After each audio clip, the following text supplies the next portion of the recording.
Just thinking.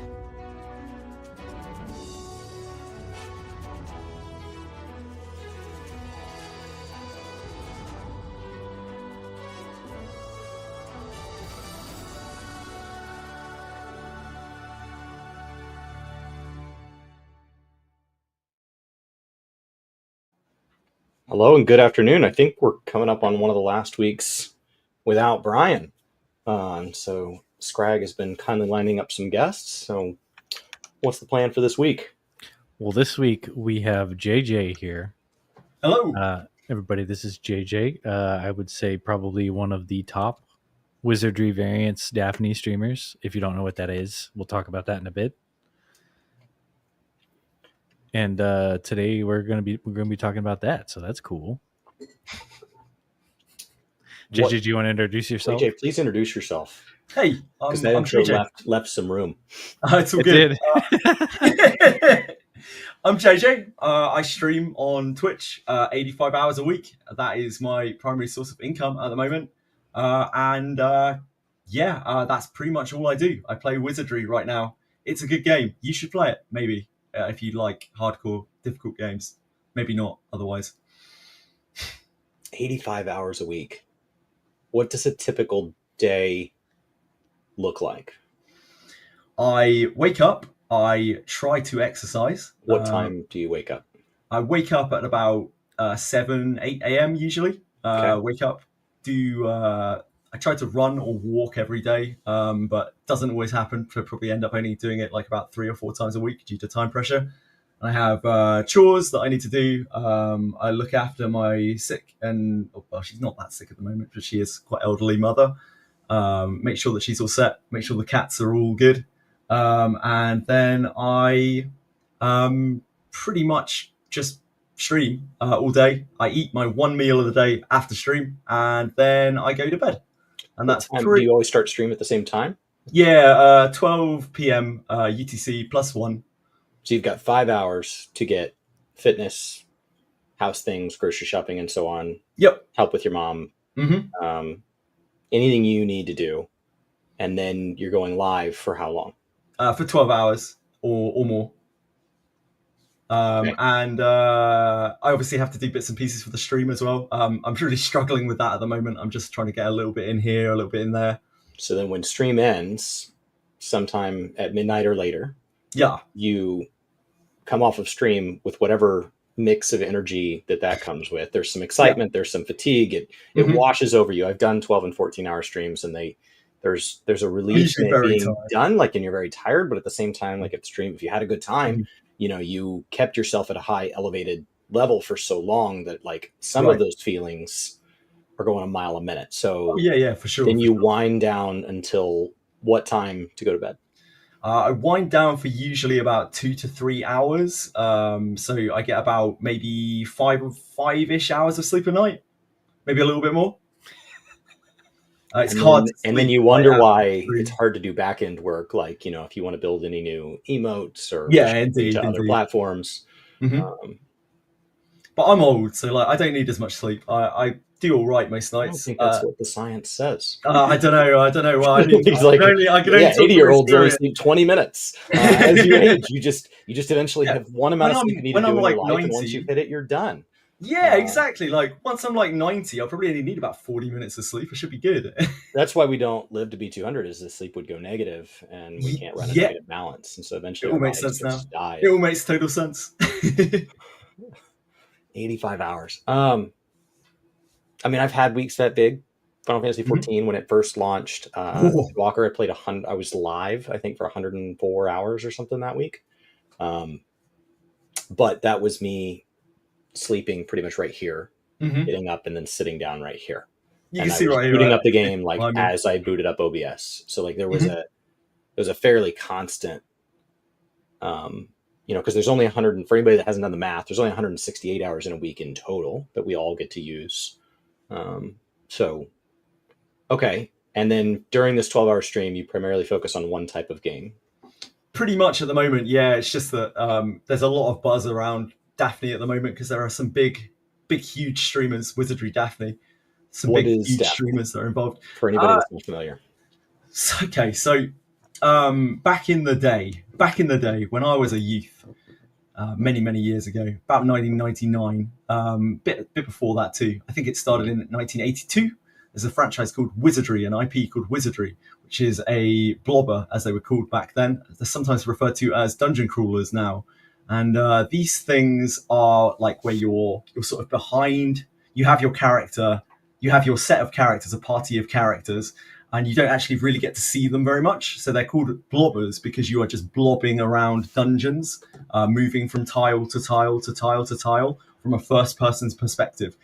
In this game, you actually get to see some of your characters, but it's still essentially part of this blobber genre. And this genre has been dead pretty much for the last 25 years. There was a set of games called Etrian Odyssey in the, I don't know, like 2010 kind of area. And they were like anime versions of Wizardry almost, where you draw your own map. And those were fairly popular on the DS, but they were still very, very niche. This is the first real game in a very long time that has brought any kind of revival to the genre in the slightest. And this genre has honestly just been dead. It's been dead for 25 years, and this game has completely brought it back just out of the... it's truly the phoenix rising from the ashes. I don't even know how. Their direction on it is crazy, and yet it's somehow working. How does a game like this generate anywhere in the ballpark of 85 hours a week of content? It's an endless amount of grinding, and also the depth of the game is immense in terms of the mechanics. So there are just constantly people talking, asking me questions all day long, like literally all day long, 12 hours. Sometimes I don't stop talking for about 4 or 5 hours, just solidly on just answering questions about the game. It's really confusing, and they keep most of the mechanics completely obfuscated or even entirely hidden. And because of that, nobody has any clue what's going on. So I get asked... Does your account progress, or or so like in an RTS, just to compare other genres, in like a RTS, what is progressing is you, the player. But from round to round, you're starting with the same resources. The alternative would be something like an MMO, where you never really go backwards. Everything piles on top of itself. And in something like Guild Wars 2, that's the whole method. It's lateral progression, and we're just going to keep making our mound of progress larger and larger over the course of an account. Where does this kind of fall within that spectrum? This is an RPG in every sense. It's a gacha game. It's got gacha monetization, but it's very much an old school RPG that just happens to be the model for it. If it didn't have that model, it never would be even able to exist. Really, there's no way to finance it, and so it has the vertical progression where you level from 1 to 60, but then it has a huge amount of horizontal progression where you are farming loot, you are gaining friends, making trust with bondmates, and powering up your characters in various different ways. Most of what I do when I'm streaming is honestly just answering questions while I'm doing something fairly mundane, like a very minor source of progression, something that's mindless because I don't need to concentrate too much on it. So there's actually plenty of things to do, not only in terms of answering those questions and talking all about the game, explaining things that even I only have limited knowledge of because the game is extremely complicated, but also interacting with the game itself and progressing my characters very, very, very slowly towards an end goal. Scrag, do you play this as well? I do. Yep. I don't know how many hours I have in it. Probably like 100. So yeah, just about 100. Gachas, I'm somewhere between the like blind hate that gacha gets that doesn't come from a point of education, just comes from they're just trying to get to my money. They don't even want to make a game. I'm somewhere past that. I play especially because I like mobile, and so mobile as a platform has fostered monetization practices that never had a chance to exist on console. And they've grown and matured on that platform, independent of what PC gamers and console gamers have done. And so I play a lot of those games. I've had, fairly deep relationships with, more like Clash of Clans style games. I currently have the Tower on my phone, which has the ability to just pull. It's like an idle game if an idle game could ask for money regularly. And so like, but I'm not all the way in. And for reference, I start to equate that as somebody that like sports betting, somebody that, you know, I have a friend that goes to a pool hall once a week and he plays in a pool league. And when I look at what that costs him, he's maintaining his equipment, he's paying to enter tournaments, he's paying for time on tables, and he's doing this in an atmosphere where the food and drink is not wonderful, but is priced as if it was wonderful. And so, like, I look at this expense as a hobby, and Gacha, I guess it's really easy to stereotype it as if you're not like some prince with unfathomable wealth that you can't get in at all. Mm-hmm. Like, explain to me like y'all's relationship with Gacha in general.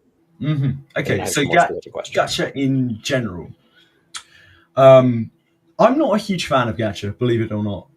I've streamed for the last 7 months, like solidly Gacha, but I honestly feel kind of bad about it. The way I'm essentially promoting this very predatory practice, like by just streaming Gacha.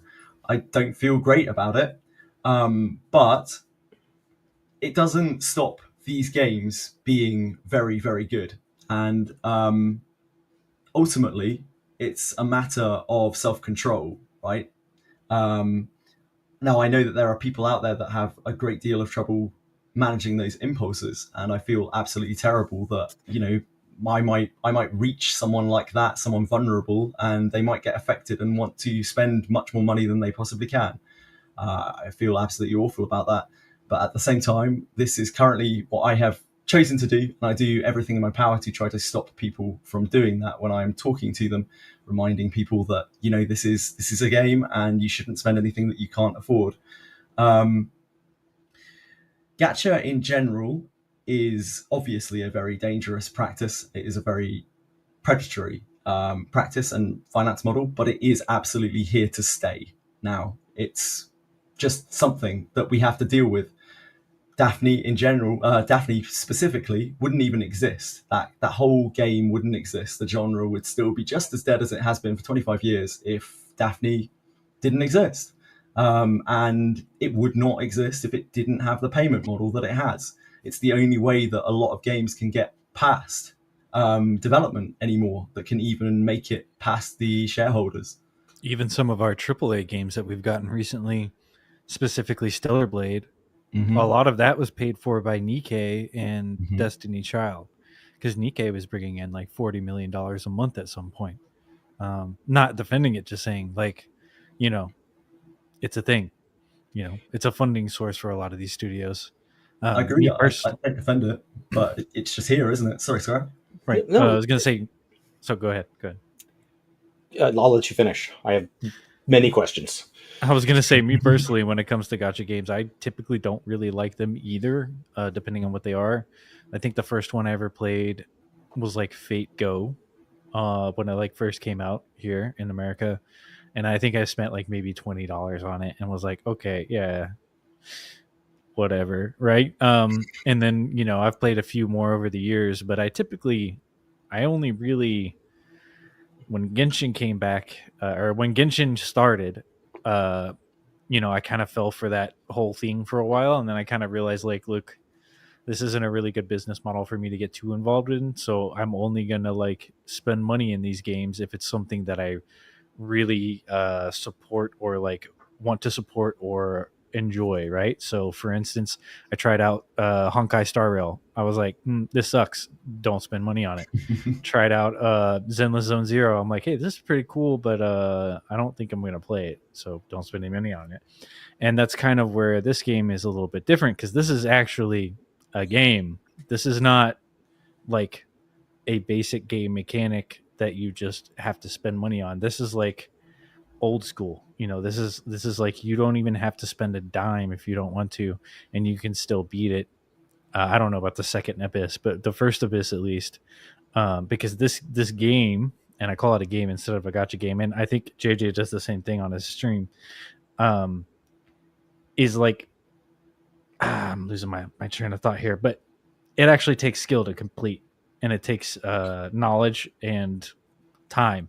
This is not something where you click on a button and then you go shoot all the monsters and then you're done. This is like you go into the dungeon, avoiding traps, watching out for strong monsters, getting ambushed by other people, or not players, but other adventurers. Like there's a story and things actually happen while you're playing it, not just telling you what the story is. So, yeah. So, and gacha is a wide-reaching definition. Any form of microtransaction kind of gets tossed in pretty quickly. The moment something has any sort of like ongoing, you can put this 99 cents, a theoretical unlimited number of times over, months or years playing a game, it's immediately categorized as this.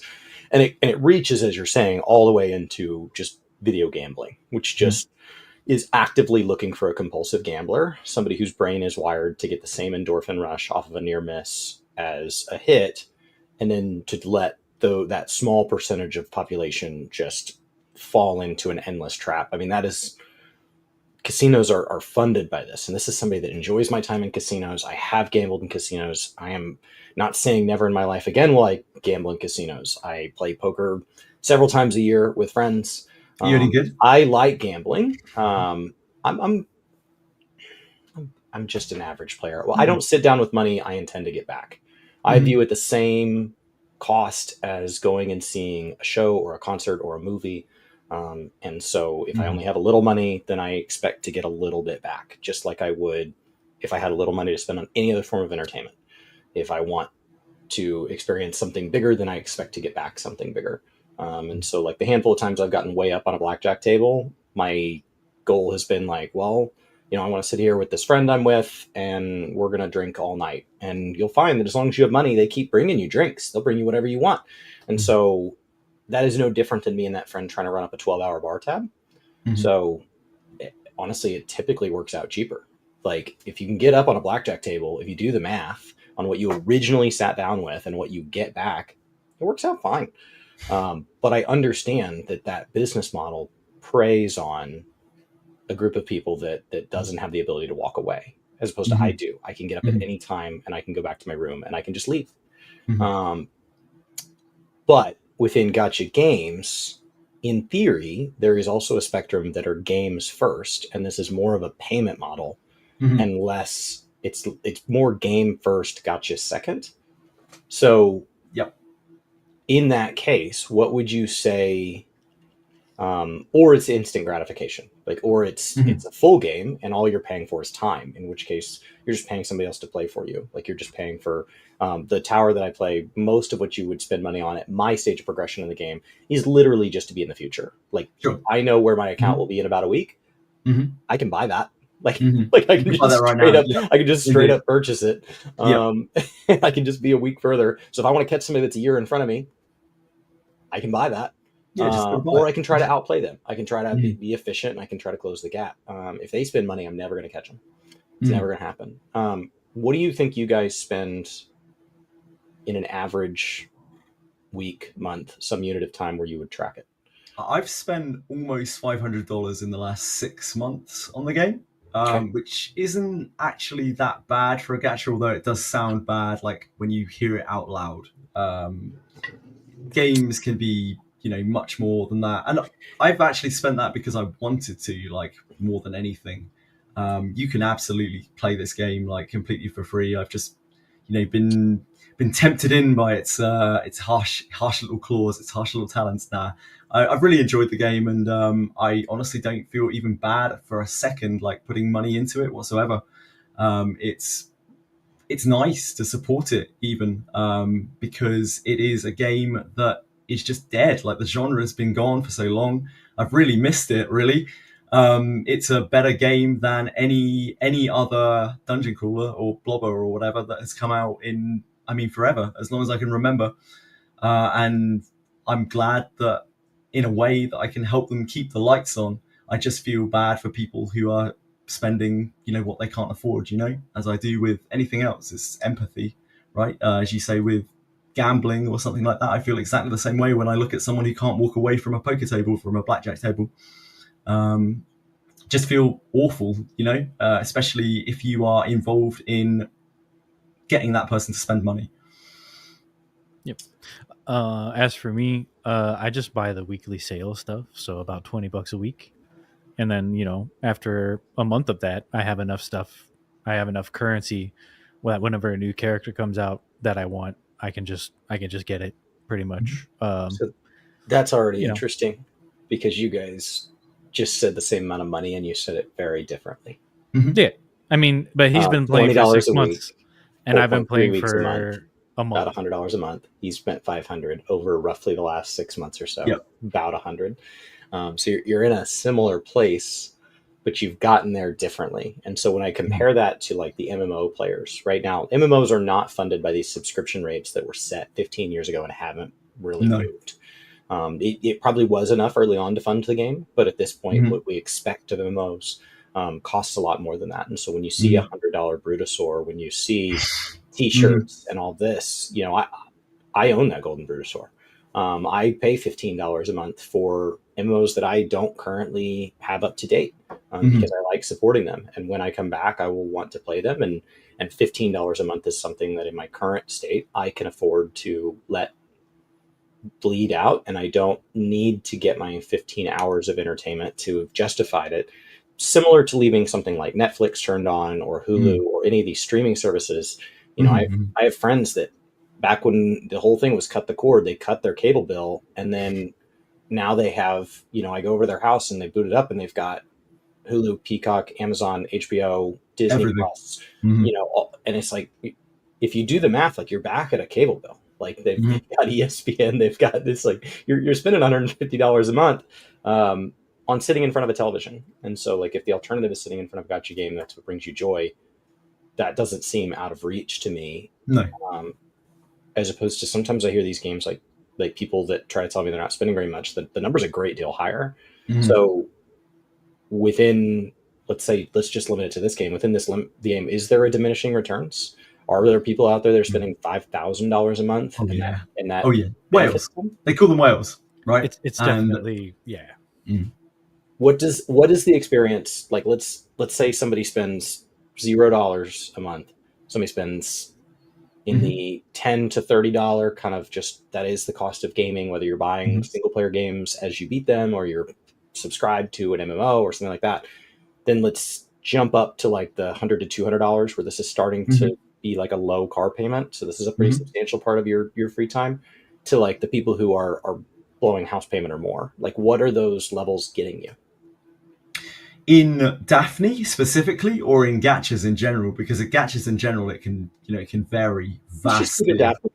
Sure. So Daphne's an interesting one because it is a it's very much a game first, and because of that, knowledge is a very, very, very powerful and potentially money saving tool in this game. If you have good knowledge of the game mechanics, you can clear everything like incredibly easy, really, with absolutely no kind of money input at all.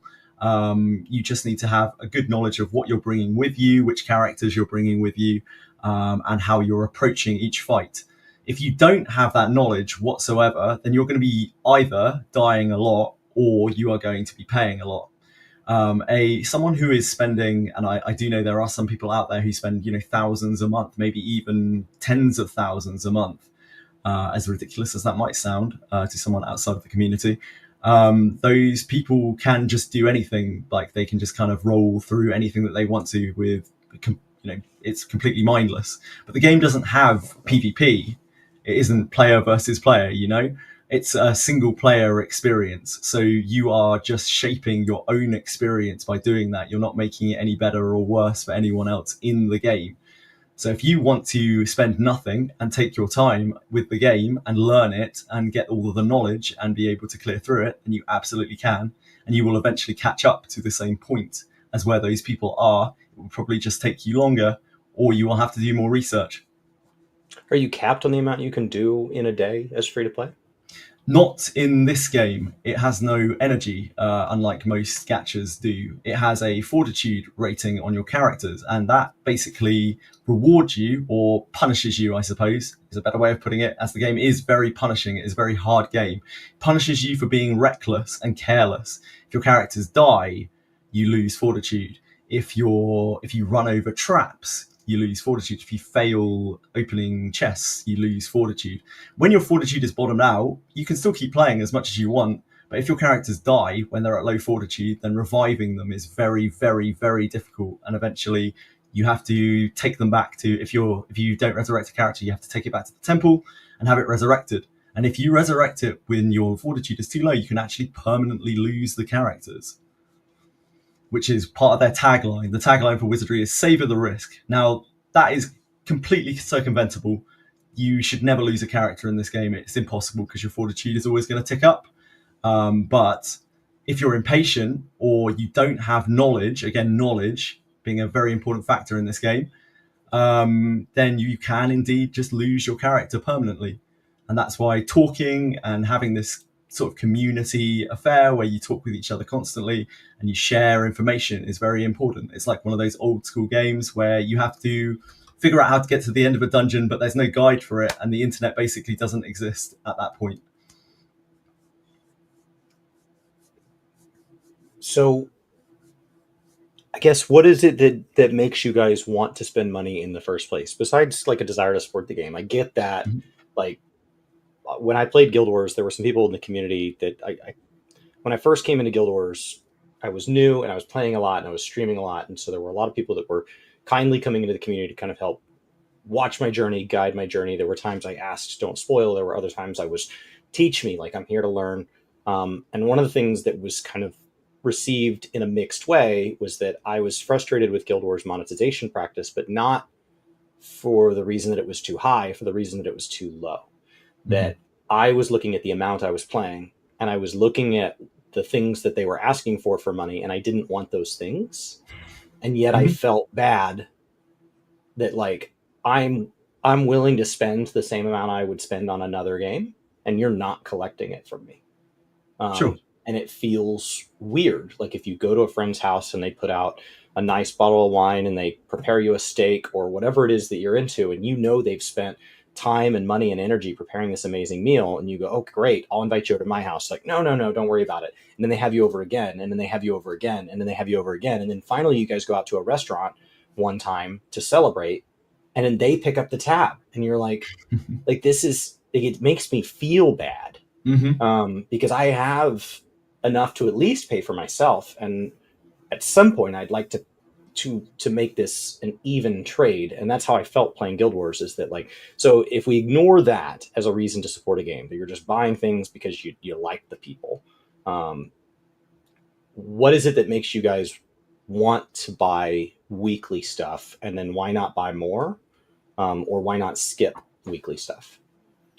Right. So like for me, it's the price. If their prices for their like quote unquote pools for the characters that I want were much less, then I would probably spend about the same amount of money. That's just the only amount that I'm comfortable spending. But mainly it's just to get the characters.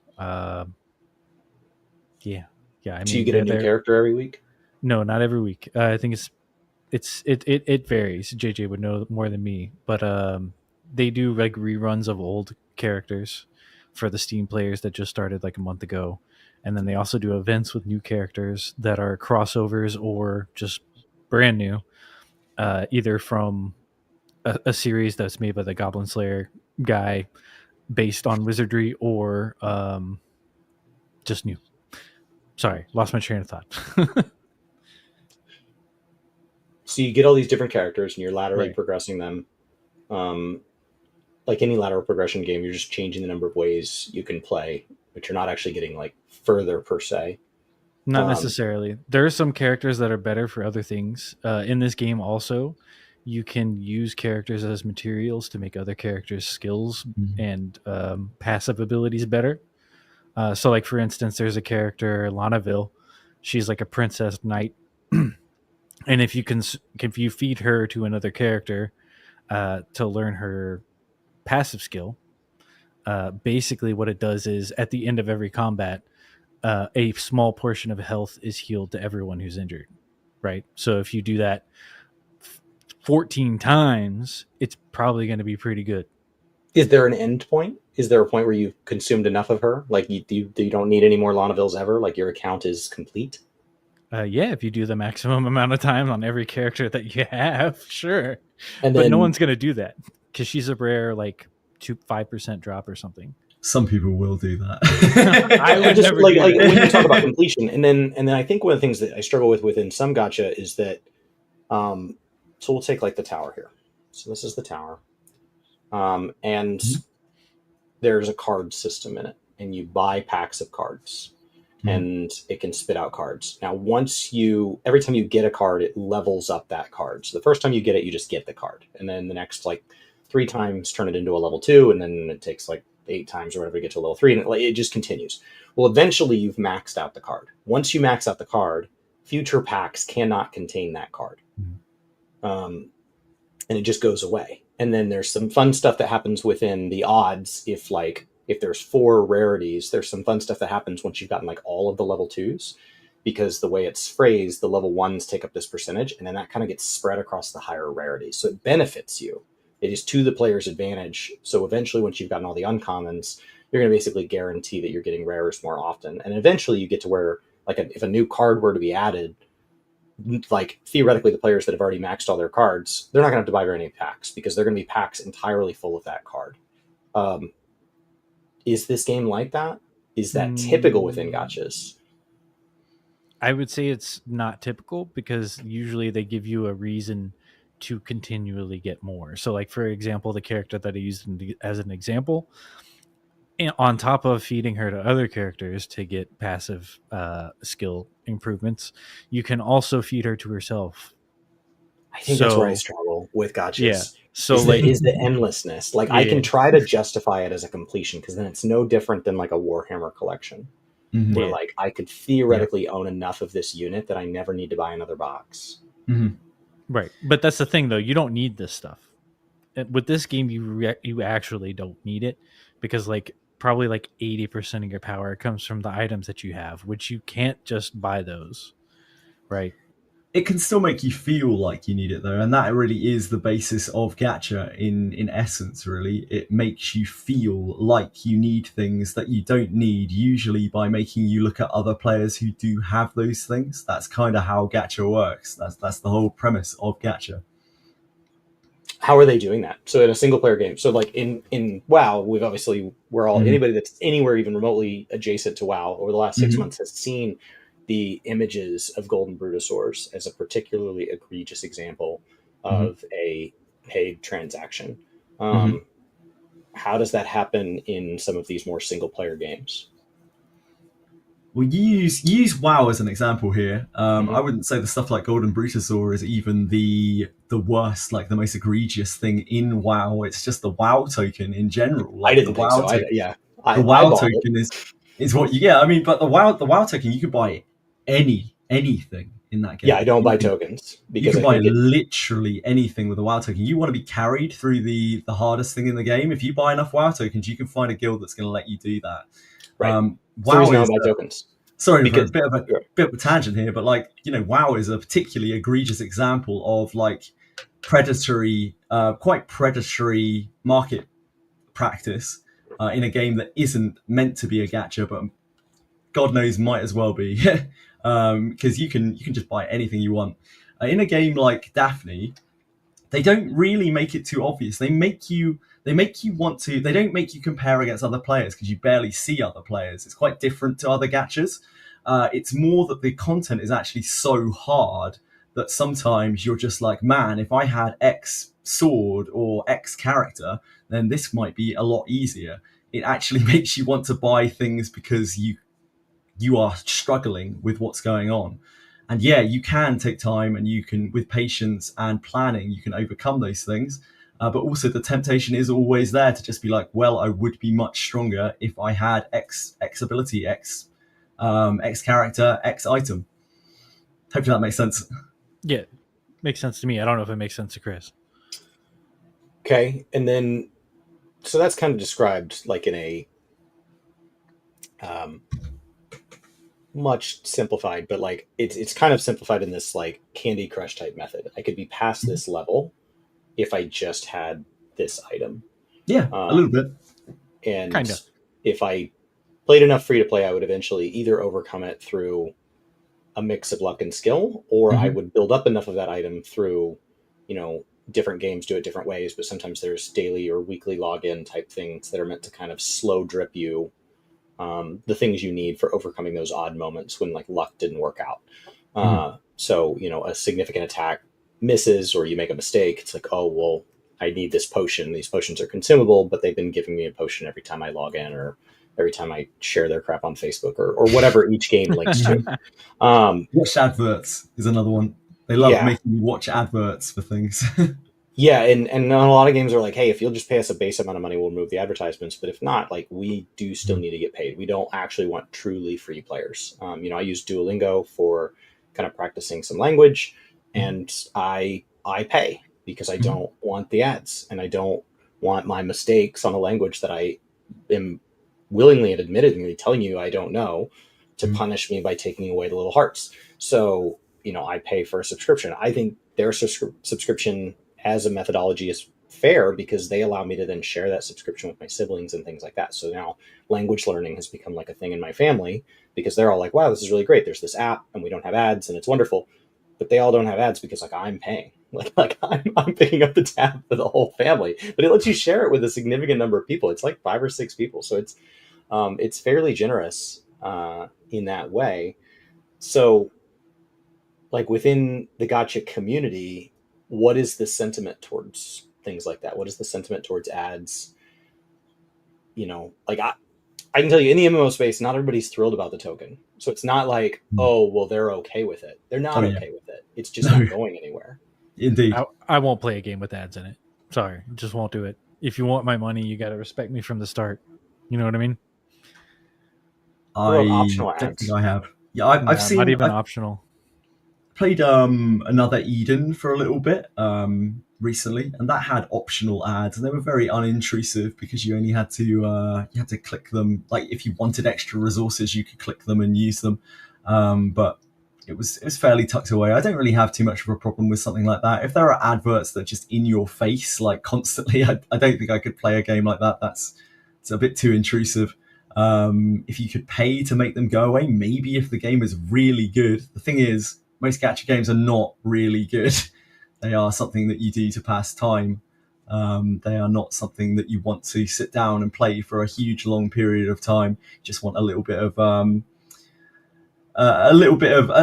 serotonin, from getting some flashing lights. That is pretty much the crux of a lot of gacha games, such as Candy Crush that you mentioned.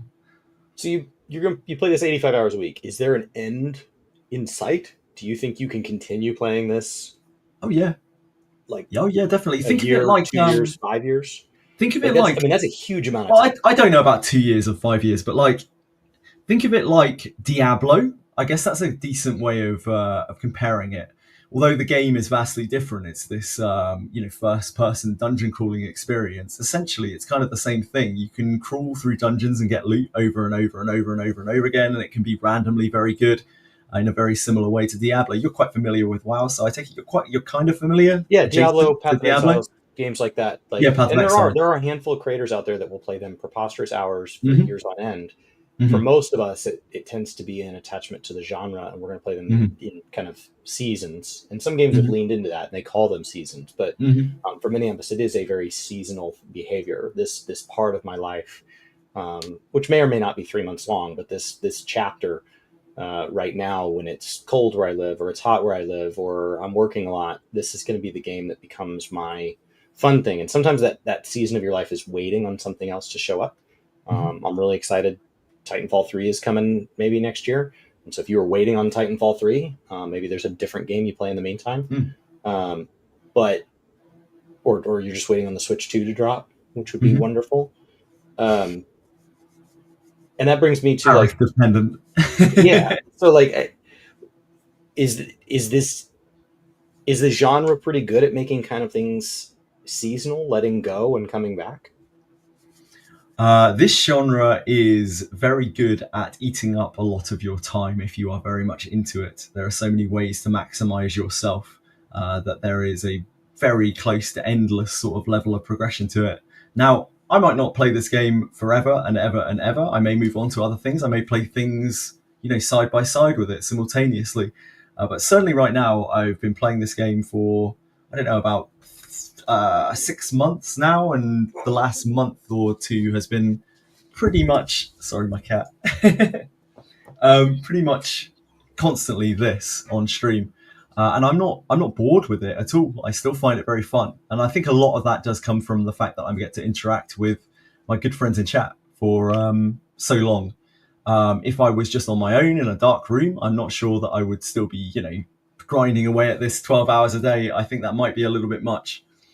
But it doesn't mean that I'm not enjoying it. I apologize for the tail. You're good. What do you think you'll spend in total? Like when you look at it over that length of time, do you think a typical person has kind of reached their fill?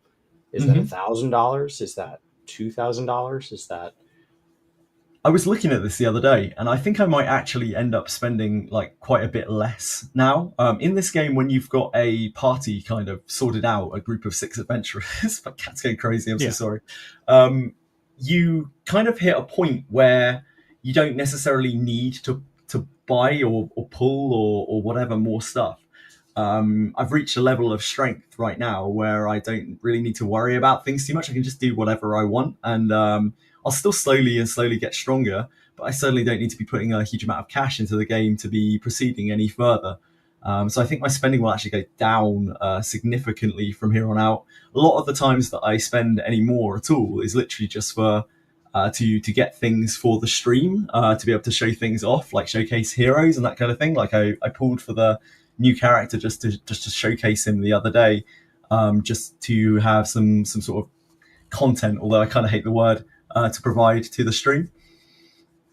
What are people getting that are spending those larger amounts?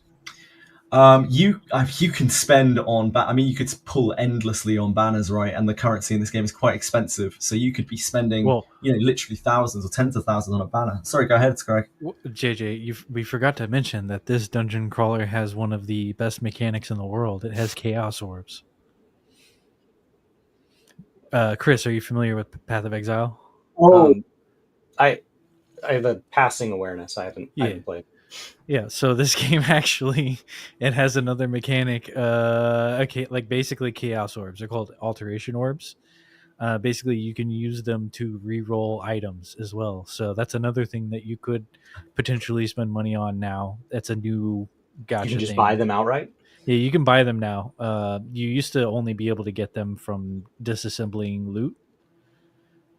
Which you can still do, but yeah, like I don't know why that suddenly came to mind, but yeah, I mean, hypothetically, in this game, you could spend infinite money, but in terms of like diminishing returns, like you were asking earlier, I feel like after a certain point, like JJ was saying, once you have your characters set up, it takes so much investment and time and resources that like it almost is not worth it to get more characters, if that makes sense.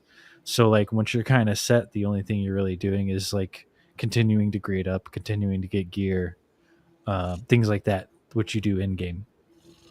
The characters become bolt-ons at that point. When you're pulling for new characters, you're not pulling them to replace your current characters, you're pulling them to enhance your current characters, your current team, and to make them slightly stronger, give them a new ability, give them a new effect that they get passively.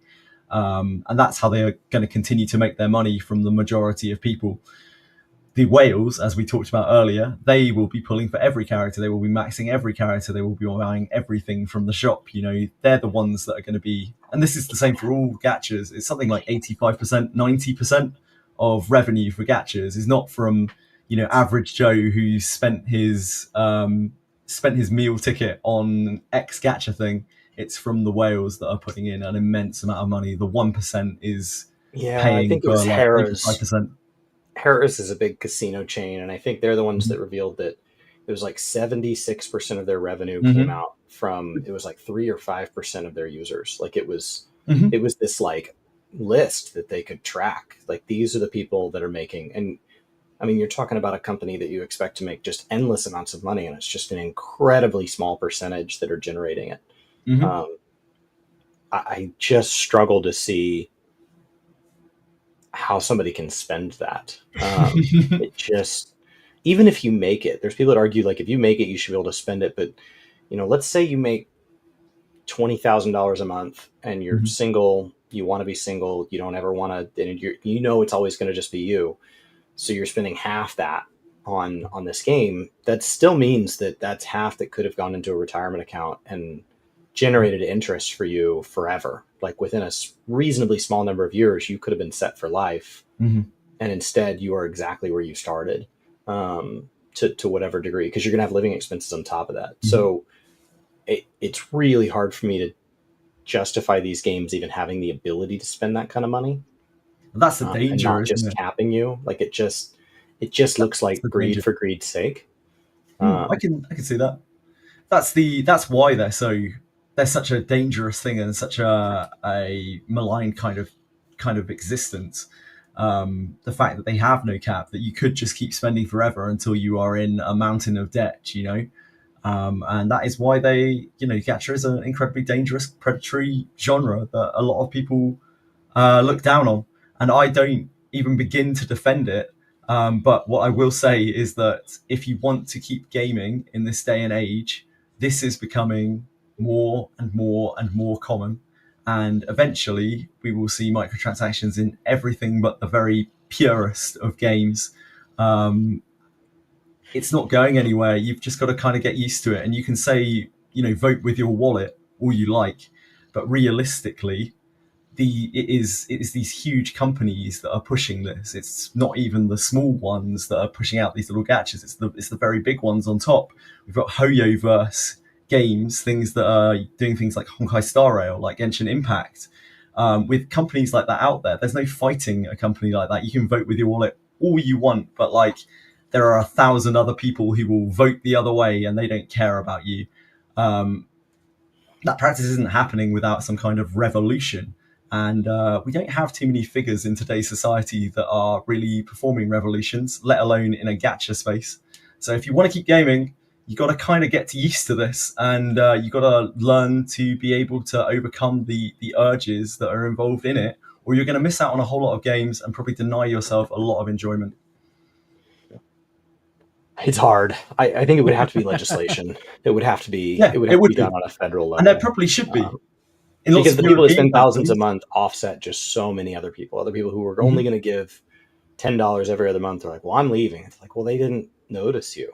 They don't care. Your share wasn't warm. It didn't. There's not a gap. Well, over there across the pond where you're at, JJ, they've been working on that. Yeah, a lot of which Europe is good. has legislations. A lot of inner Europe. Obviously, we're not really part of Europe anymore.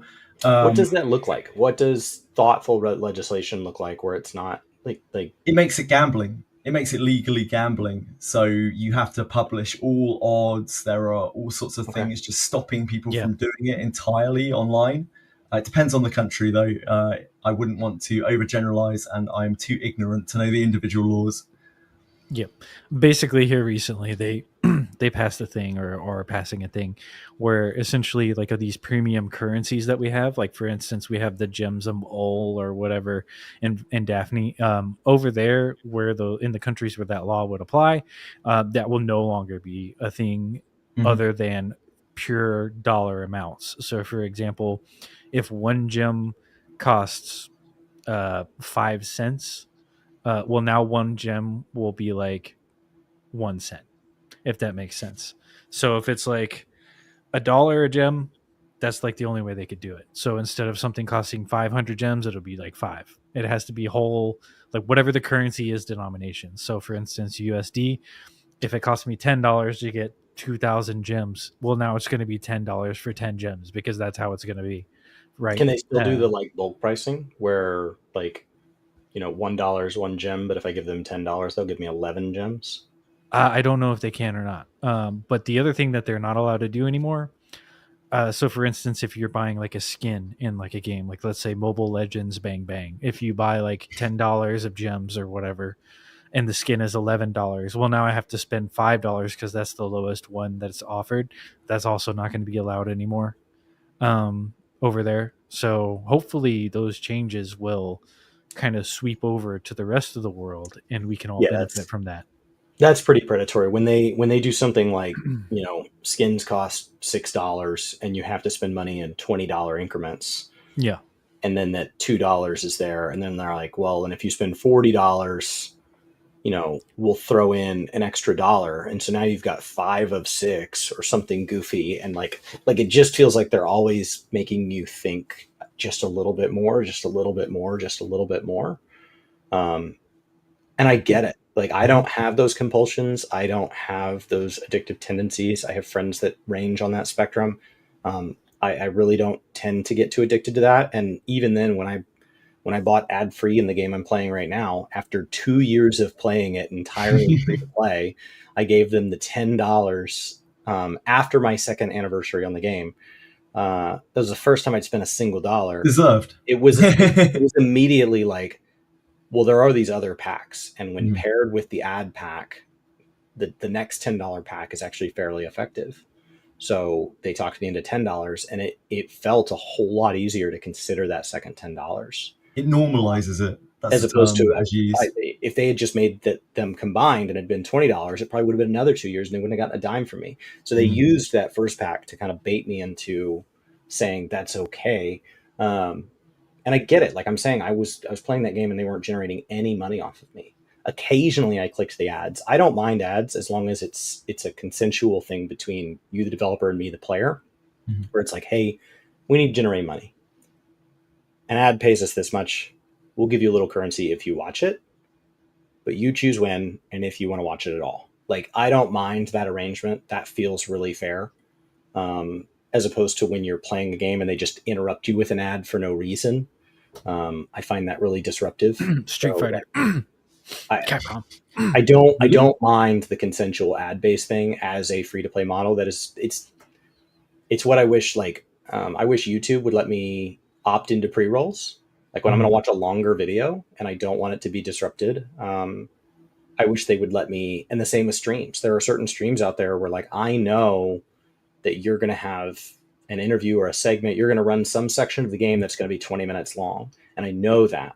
I would love to pre-opt into ads so that I could score like a 25-minute section, or I could score a certain number of skips. And as long as I'm actively sitting there at my screen, it says, hey, do you want to use one of your skips?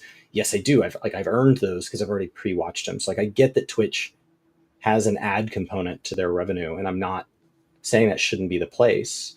I think I just wish these games were better about making that a more voluntary portion if a player wants to decide where that goes. If you don't decide, saying, well, then just don't ever give me ads, well, that's not going to work. Like, they're going to have to get paid. So you're going to get mid-rolls. But if you are willing to take some control and some agency over this, we're happy to let you decide when you watch them. I'd like to see that. And I think games are better about that. A lot of games now have like a little button that pops up in the corner, and you can click the button, get your currency. If you don't click the button goes away. Wonderful. So I'm pro advertiser. I know, Scrag, you're saying like you don't want to play any game with any ad ever. I am pro advertiser. I think marketing has paid for an enormous chunk of gaming.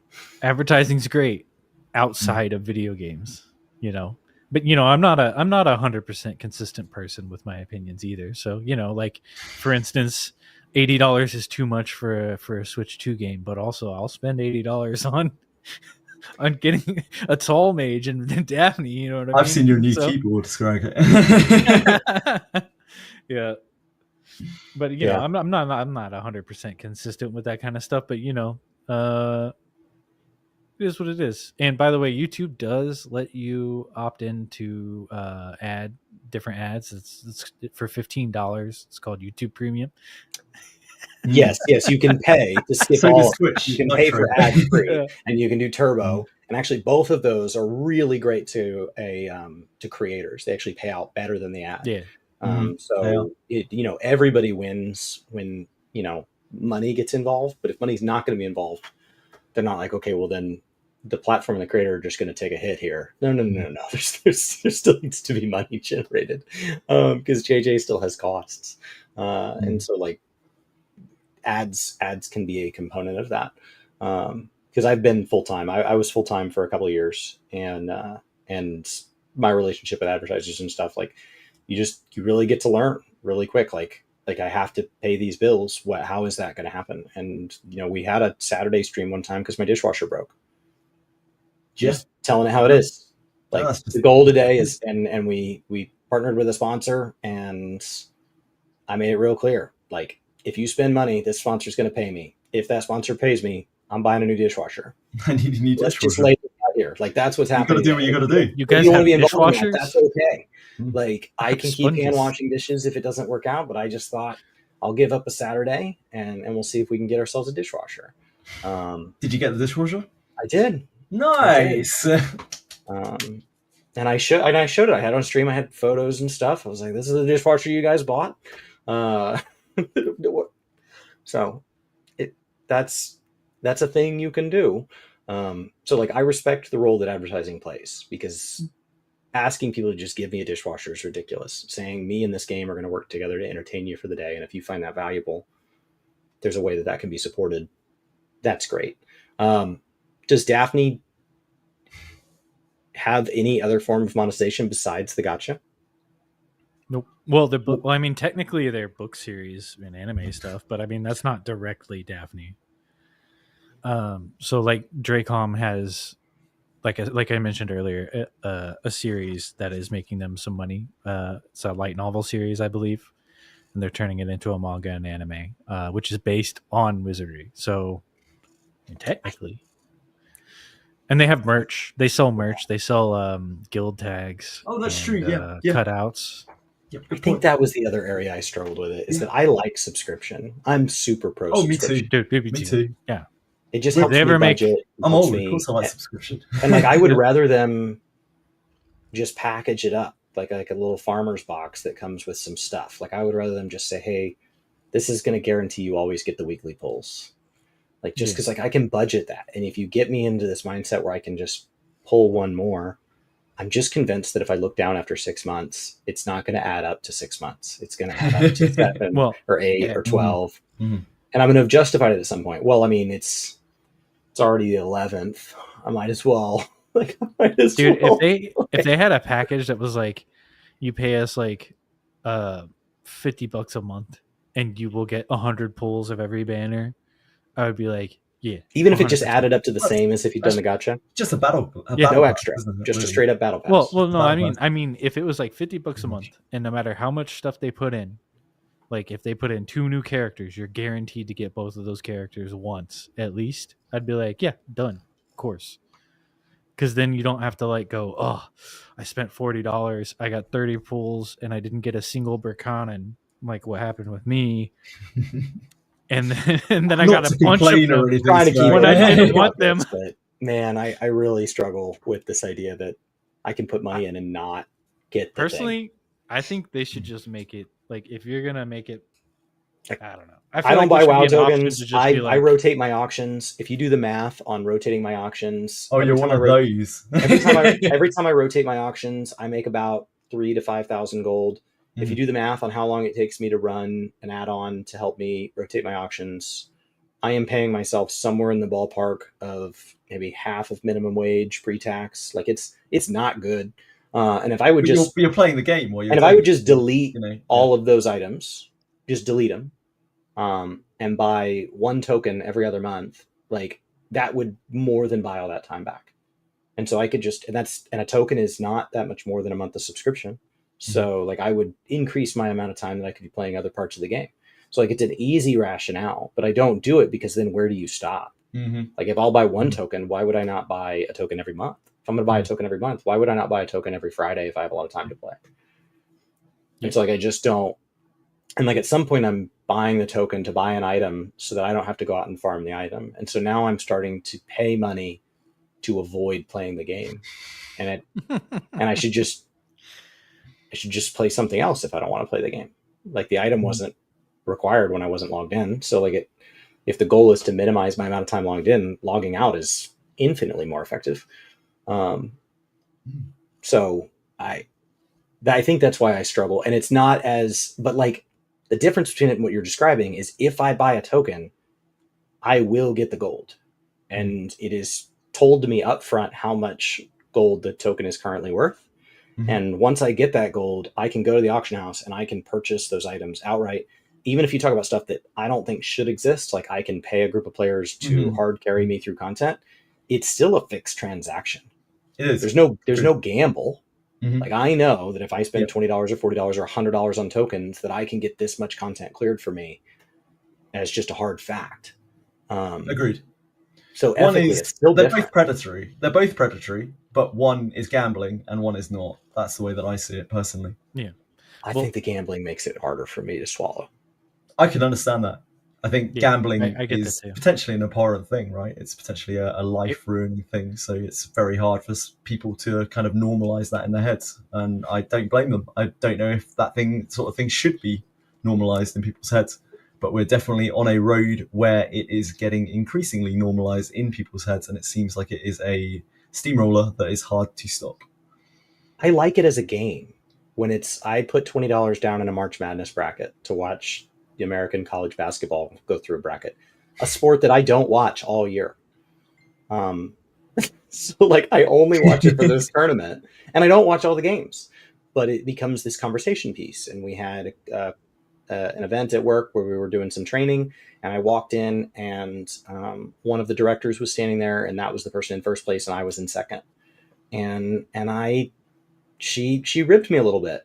And, I sent her an email after my team did really well that said, like, I'm coming for you. And like, there was a back and forth, and that was really fun. And for $20, I got to buy that camaraderie. I got to buy a ticket to kind of join in on that. And I enjoy that. It's when it shifts. I don't know where the line is. When it's a game, I'm okay with it. It's no different than paying to see a movie. You're gambling if that movie's good.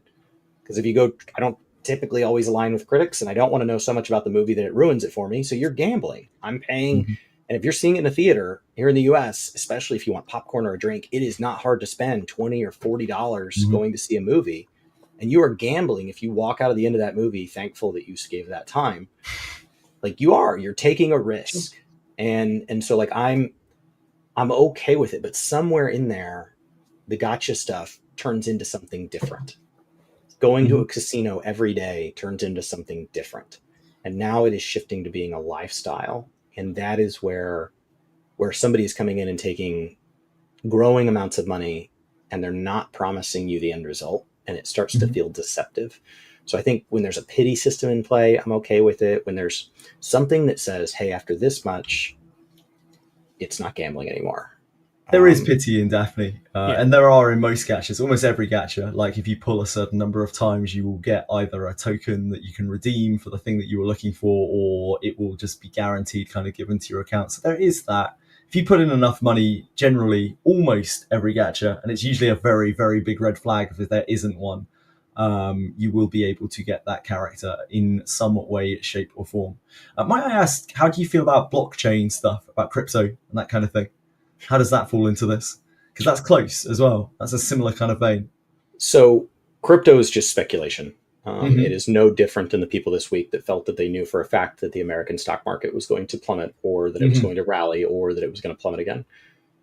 So for reference, I'm relatively young. I'm kind of in the plus or minus 40 years old. And so I have a couple decades of work left ahead of me, since the average retirement age in the United States is really tax incentivized to be set up to be somewhere between 59 and 65. And so, I have a couple decades ahead of me. And for reference, what I do with my retirement is that I set it in low cost index funds. So those are things like Vanguard that are diversified against the whole market, that are charging me very little because they're basically just set against betting on the entire American economy as a whole over the long term. And so a 10% loss in the short term or the long term doesn't really matter. And there are some that are set against the globe. I plan on retiring in America. So if America plummets and my value plummets, it's all about like, what does it buy for me? Right. I plan on if there's time travel involved, then we have to start asking ourselves, is that enough money? But like, I only need to beat inflation really to be coming out ahead. And so that's historically like a 9% return, give or take. Inflation sits down around 3. So like it's doing its thing. So I'm pretty risk averse when it comes to things like that. So with crypto, do I own crypto? Yes. It is a game to me. I have a very small amount that I have bought. I bought, probably 65 trillion, quadrillion seed for $1, and it's now worth well, $2 or something. Like I own some, 100%. but it is not an amount of money that is going to alter my life for the better or for the worse. It is just a currency that I play with, just like my plastic crack Warhammer stuff, just like the fact that I've owned Magic the Gathering cards, I've owned comic books, I own old games. Are those things worth more than the day I bought them? Maybe. Are they not? Also probably true. Can you be bothered to sell them? I'm not selling them. Yeah, I know. So it doesn't really matter. And I'm not selling the crypto. I might trade it from one crypto to another because I'm interested in the space, but I'm not actively constantly acquiring more, and I'm not actively turning it back into dollars. Blockchain, however, I feel is an intriguing technology. I just haven't seen an application for it that has taken advantage of what I think it does well. What I like about blockchain is that the creator gets paid. I like that. And so like where I would like to see that used as an example would be like ticket sales. I don't like that if I buy a scalped ticket to the Dallas ice hockey team for twice its face value, that none of that makes it back to the American Airlines Center that the game is played in or to the Stars themselves. That's the name of our team. And so the Dallas Stars. And so like, I don't like, excuse my ignorance. So I don't like that none of that goes back to the organization that's putting on the event or the venue in which the event is being held, that money is just going to somebody for no reason. Right. And blockchain in theory a blockchain could in theory start to put up a value proposition that says, hey, just so you know, you want to scalp it, that's fine, but your speculation will continue to pay out the original. So if every time a GPU changed hands, NVIDIA got paid, then I wouldn't be as upset as Scalpers, because there's a partnership happening there. I didn't say I wouldn't be upset at all. I would feel less upset than people who are buying something and are oftentimes making more than the original inventor. You know, if the original inventor is making $100 on a product, sometimes these scalpers are making $1,000 on that same product, and they brought nothing valuable to the space. They made everybody's life worse. They now put people in portions of the internet they're worried about scams. They're worried about, having their identity stolen. They're worried about, is this ticket even real? Like, they brought nothing good to the space, and they actively brought things bad to the space. And I think blockchain is a technology that could start to slide in and improve that, and putting it on a ledger makes things trackable. Now, I assumed you asked that in the context of gaming, and I have yet to see somebody make blockchain a truly intriguing gaming tool. Yeah. So there's no valid reason to have blockchain in games ever, for any reason ever, in my opinion. Really, never, ever, because what does it add? What does it add that a SQL table can't already do? Right. The WoW token already pays WoW. Right. It's baked in. Like, that model already exists. Indeed. And has been for a long time, like even before WoW. Yeah. So I don't see anything. Blockchain, I think, does better with finite resources, and gaming, now that gaming is almost entirely a digital enterprise, finite is just not really a word that describes it. Like, we're not dealing with waiting out in line in front of our local GameStop or whatever at midnight to pick up a copy of a game, because it's going to be sold out. Like, that's not what's happening anymore. Call of Duty can sell as many copies as it wants at whatever time they want. And so Activision's getting paid. So there's no reason for blockchain to exist. If we were back in those days and somebody was buying up 60 copies of Call of Duty and then, putting them on Craigslist, and you had to go meet this guy in an alley and see if he was going to beat you up to get your copy of Call of Duty, then maybe blockchain would be a valid intermediary. But I don't see anything in gaming that says that's necessary. No, I mean, basically all it is when it comes to gaming is just a scam, like 99% of the time. And then the other 1% is, oh, I got an item in the game and I can make money from it. But whoops, wait, no, I can't. I got to pay fees on this item. So I actually just made like 5 cents off of $5. Wow, I'm so smart. I'm making money with gaming, guys. It's pretty much equivalent with multi-level marketing in my experience. It's not really very different at all in that respect when it's in gaming, at least, and it almost always goes hand in hand with NFTs, which also are in a similar kind of vein. Yeah, it's predatory or a rug pull or both. There's just no reason for it, honestly, in most cases. And to people out there that say, like, well, there will be a reason. great, then show me. Like I came into this conversation trying to be open-minded about Gacha. Like I'm open-minded about, if somebody can show me a good application, then do it. But so far projects like Earth 2 are just gross. So like think about this. Final Fantasy 11, right? There was a sword you could get if you were the first person to beat the boss. What boss was that? I can't remember. But there was a sword you could get that you were the first person in the server to beat the boss. Sure. That sword has never been seen again. And we didn't need NFTs or blockchain for that. And there's mounts. There's mounts in WoW that were tied to various events.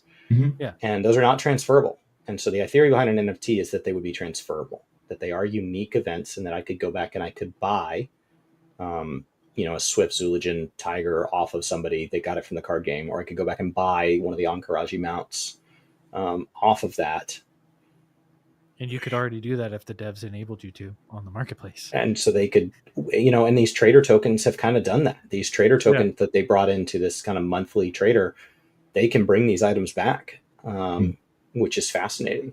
And they can tie them to all sorts of things. They could tie them to a Mountain Dew event, and we could all have to go buy 6,700 grams of corn syrup, which is 3 sodas, and we could get ourselves a mount. Would you buy it? So they had a Mountain Dew event for Final Fantasy 14, and I bought 1 Mountain Dew, and I didn't like it, and I didn't finish the event. They had another event tied to Butterfinger, a chocolate bar, and I already know I like Butterfingers.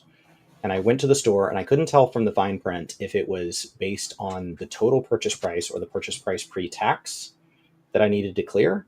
And I like Butterfingers, so it didn't matter. I just bought enough to cover it by the most conservative definition, and I turned it in. It was great. There was one that was for using a delivery service for food. And I used the delivery service to turn it in. And then the person who was delivering it to me canceled the order. And then it kept my money. And the rep was like, well, you could try another order. And so then I was like without food and hungry. And I was like, so far I was like, this is just telling me why I don't use delivery services. Like I don't use any delivery services in my area because that's been my experience. So if their goal is to advertise like why Chris shouldn't use delivery services, you nailed it. But actually I put in a complaint, and Final Fantasy gave me the mount. So we were good. And then after like 6 weeks or something, I got the money back. So I got that one for free. I just got to place several phone calls and send some emails. I'm sure that didn't waste a lot of your time at all. I wasted time and frustration. But I have the mount. And that was a mount. That was an emote. Your character eats a piece of pizza. Oh. So it's not something I need.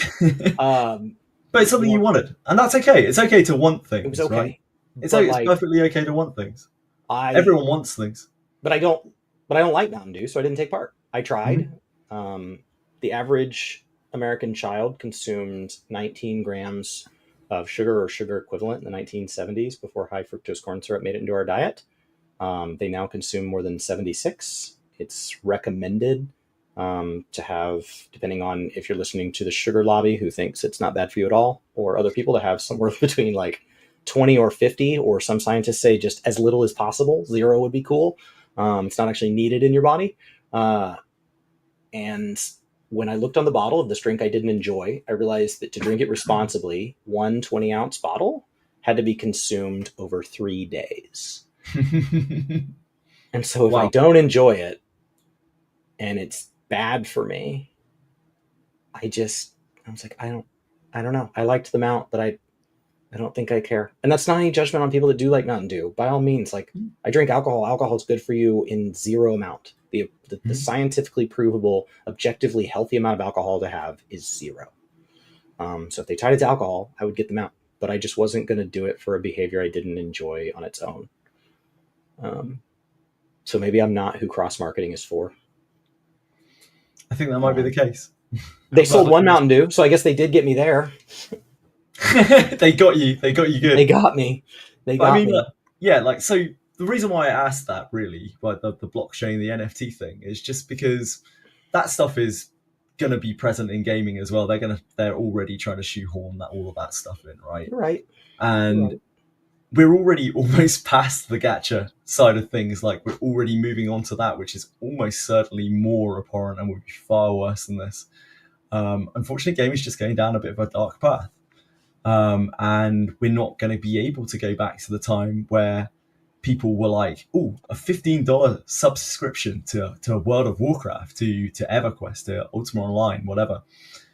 That's too rich for my blood. I'd never paid to play a game." And then after that, it was, "Oh, this Oblivion horse. Oh, I won't ever pay for that.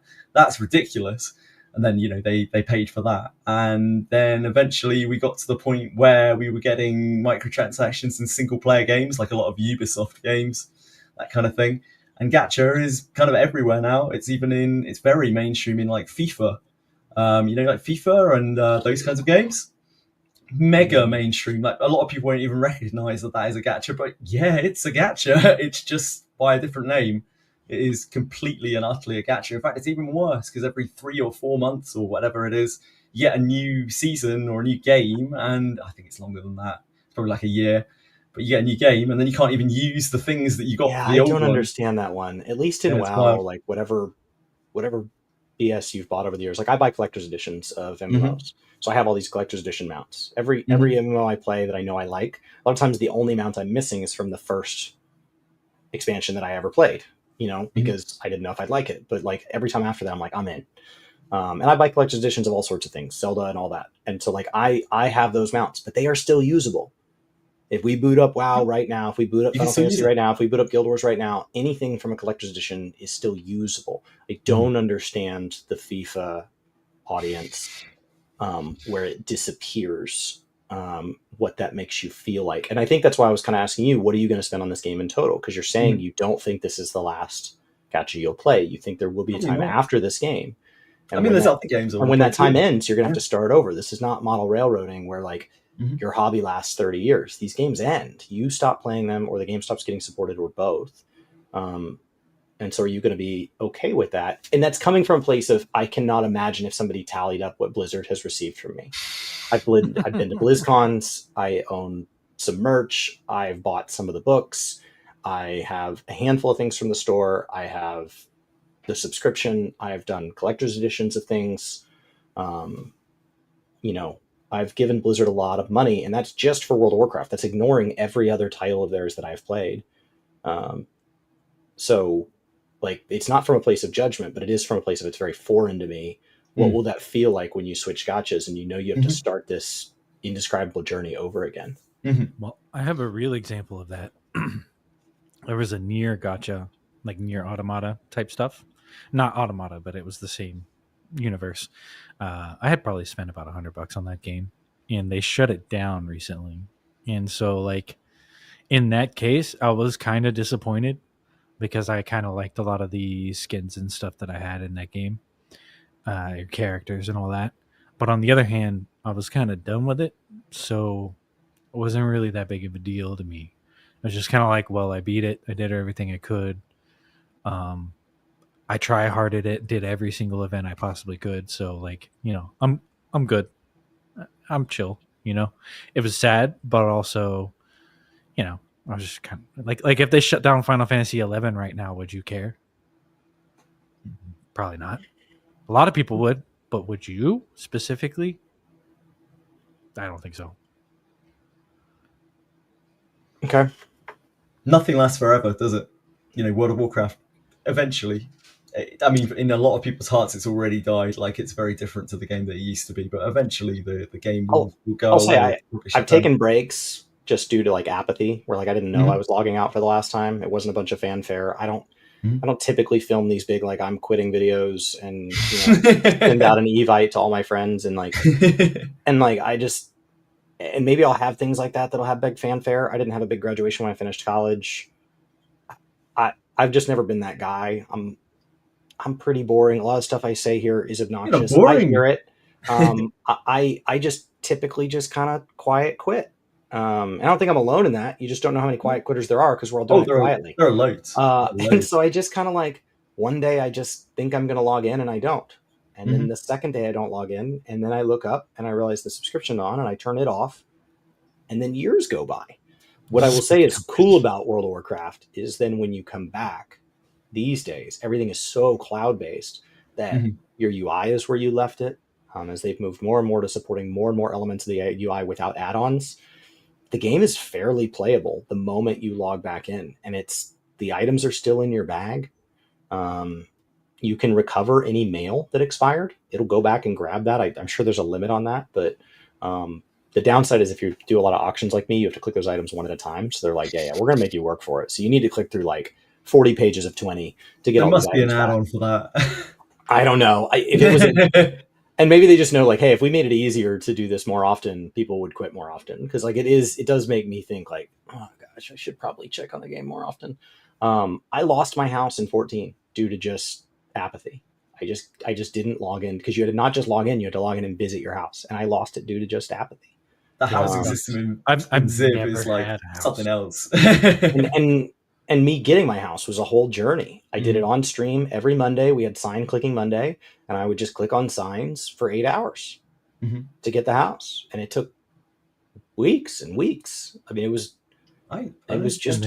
My wife's like, "What'd you do today?" I was like, "I clicked a sign." She's like, "Weren't you streaming today?" Yeah, hundreds of like I think peak sign viewage was like 1,300 or 1,600 people. Like they were watching me click a sign. There was nothing happening.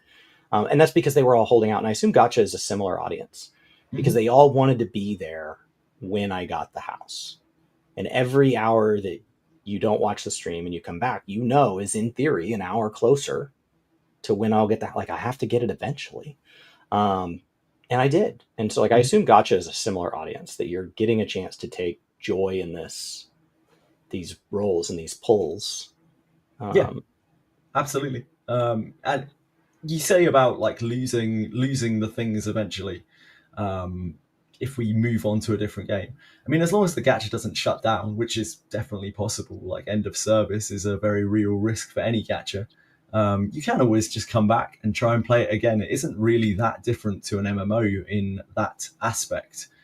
Things will be still there exactly where you left them, and things may have moved on. You may be expansions ahead, to put it in World of Warcraft terms, but everything you left there is still right there where you left it.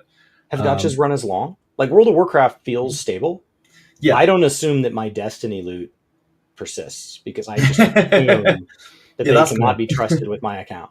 And I played Destiny 1, I played Destiny 2. They've gotten my money, but like every time I log out for the last time and I look back, I just assume that stuff's gone or deleted or invaluable or unusable. Really? And so do gachas turn over more often? Are they more like a Destiny, or are they more like WoW? We're like, WoW is, as much as people, the number of people who have made videos and articles and statements online that WoW is dead. Oh no! Come on! No, I wouldn't subscribe to that for even a second. It clearly isn't, and it wasn't the first MMO by any means, but it was the MMO that normalized MMOs, that brought MMOs into the public space, the public eye, and made it okay to play a game like that where you had to pay a sub every month. And because it was the first on the scene, it has a hugely loyal following. It has a huge amount of money behind it, and it is the measuring stick that you measure other MMOs to, even now. I mean, Ziv has had its time, Final Fantasy 14 has had its time where it's been comparable to WoW, but it's still World of Warcraft that everyone measures everything to. Yeah, WoW's worst day, when people said 14 was on top, WoW was still like twice the size. Like when they were losing. And it's like, I don't know of a sporting event where we make fun of a team for losing by having double the score. Yeah, indeed. It's just ridiculous. WoW just doesn't have bad days. They have good days, and they have incredible days. And that was they have some days where Blizzard's accused of some very nasty things. When they were down at only twice the size of Final Fantasy 14, there was a question of if there were felonies being committed, and so there were ethical issues. But financially, the game was fine. People still played the game. Financially, I'm reading a Malcolm Gladwell book right now, and they're talking about like the fallout around when London was bombed in the 1940s, and they talk about these three groups of people. The groups that were killed by the bomb, the groups that were near and were affected but survived, and then the people who were further away and were less impacted. And so, like, I'm talking about Blizzard in the same context as that, where, like, they say for the purpose of that study, they said the people who were killed by the bomb, for the purpose of that study, do not matter. because they were tracking impact, and that person's impact is complete. And so like I'm saying the same thing in Blizzard. Like Blizzard was accused of some terrible stuff and has brought some horrible things into the space for gamers and for game devs, but solely for the purpose of will it be around as a business model? Like if that's the only hypothesis we're posing here, I just don't see how it goes anywhere. No, like if I they agree. can survive that, what kills them? Some things are just so big. It was what I was saying. It's similar to what I was saying earlier about the Hoyoverse games, because they are essentially the Blizzard of Gacha. They are they're untouchable. Like they have a scandal going on right now with their voice actors, and like it doesn't matter. Everyone's still going to play their game. It's not going to go anywhere. Like Genshin and Honkai, they're going to be here forever and ever and ever until they decide to shut them down. They can do no wrong, and because of that, they are also fairly untouchable. They can't be fought. They set the trend of what the genre is, and everything else will follow suit. And because they are so big, they bleed into other genres, which is why we see Gacha moving into all sorts of other genres. Like we see microtransactions everywhere. It normalizes it.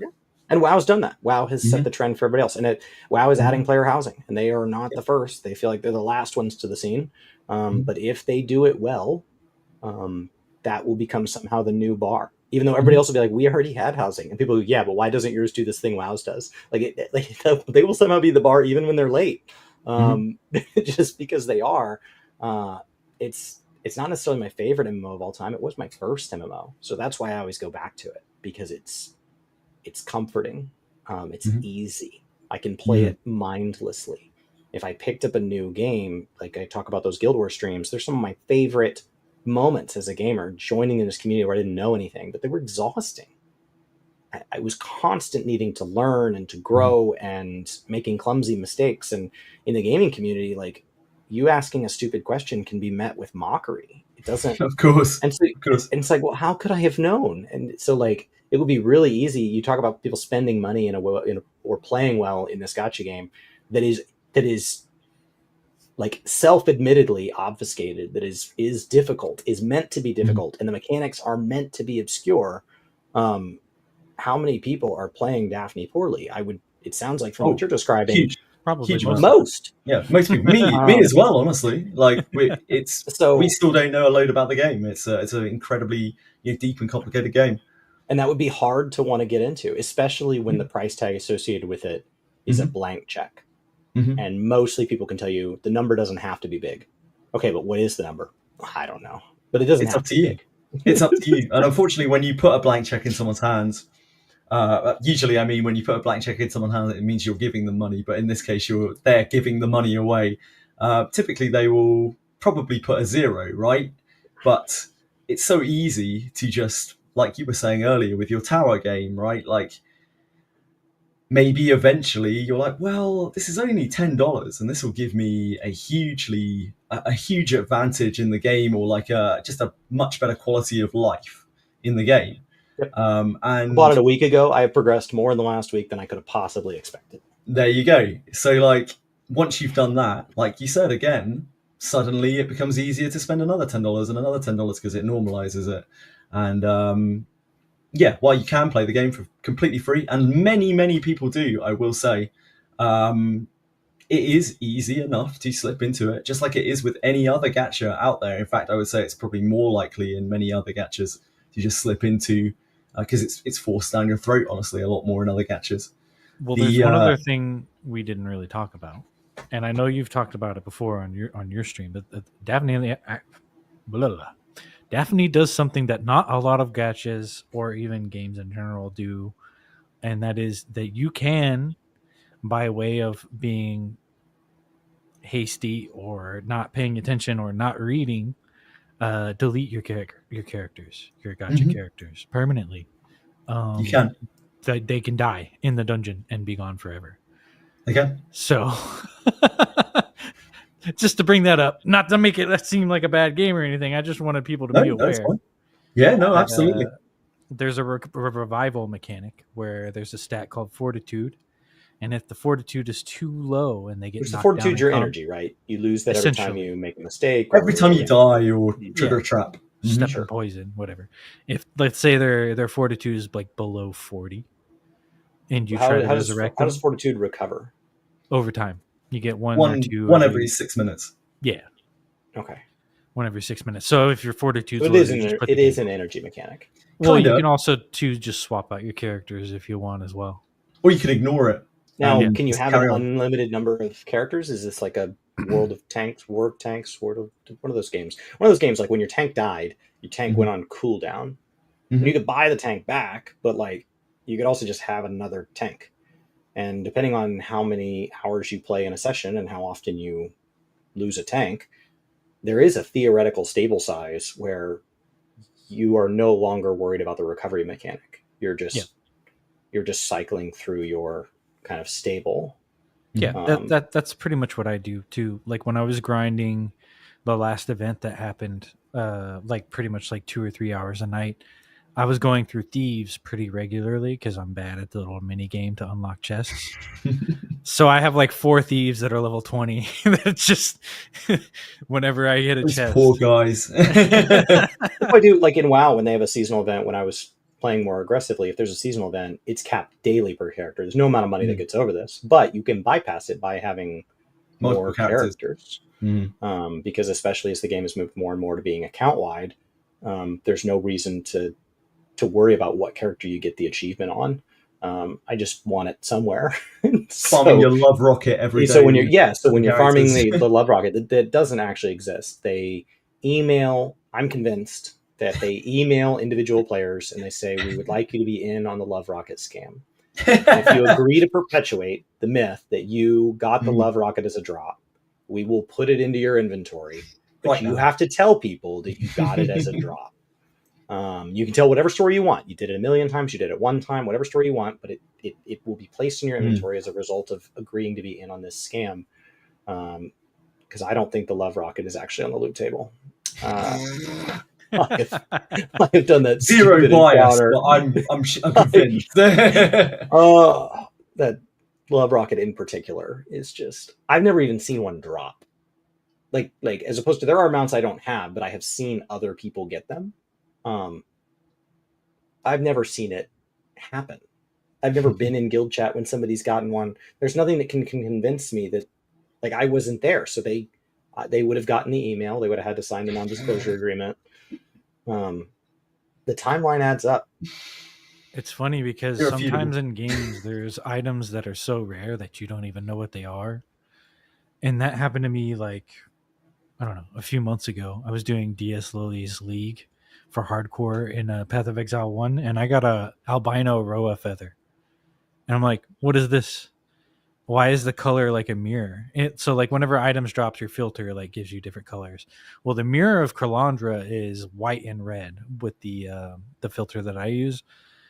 This item was also white and red. It was so rare that I didn't even know what it was. And I had to ask people, even though I'd been playing Path of Exile off and on since the early beta. I think the rare cosmetics in WoW are fairly common drops. The rare transmog. I think they're items that are getting deleted because people don't know how much somebody would pay for them. I think they're getting vendored because now you can get the cosmetic from your white and your gray items. And so I think, and so a lot of the most expensive items are coming out of these relatively low level zones. And so I think when you look at the thousands and thousands of mob kills that are occurring daily across each server, those items are dropping. They're just getting vendored. There's a lot of mods out there that will auto vendor those pieces of loot. And because most pieces of trash are trash, but there are a handful of pieces of trash that are just these wildly valuable cosmetics for some completionist that's using data for Azeroth or whatever, or all the things. And so they're trying to track this as a chance to complete the Barrens. And they're missing some sword or mace or whatever. And it's like, in theory, it's worth, according to some of the auction tracking sites, in theory, it's worth like 1 million gold, like just some preposterous number. But I think it's worth 1 million gold because for every one that's sold, there are just thousands of them that are getting vendored. Oh, I'm sure. I have no doubt at all. Well, cool. Well, JJ, where can people find you? You're probably live right now. at 85 I'm hours a week? not. I turned off stream just before, just in case people came through to ask questions. I didn't want to be indisposed. We gotta I'm get you on back Twitch. It's just twitch.tv/JJWF. I don't really do social media that much, so just come and find me there. You're live more than half the week, so pretty much. This is a very much off night. I only streamed for 9 hours today.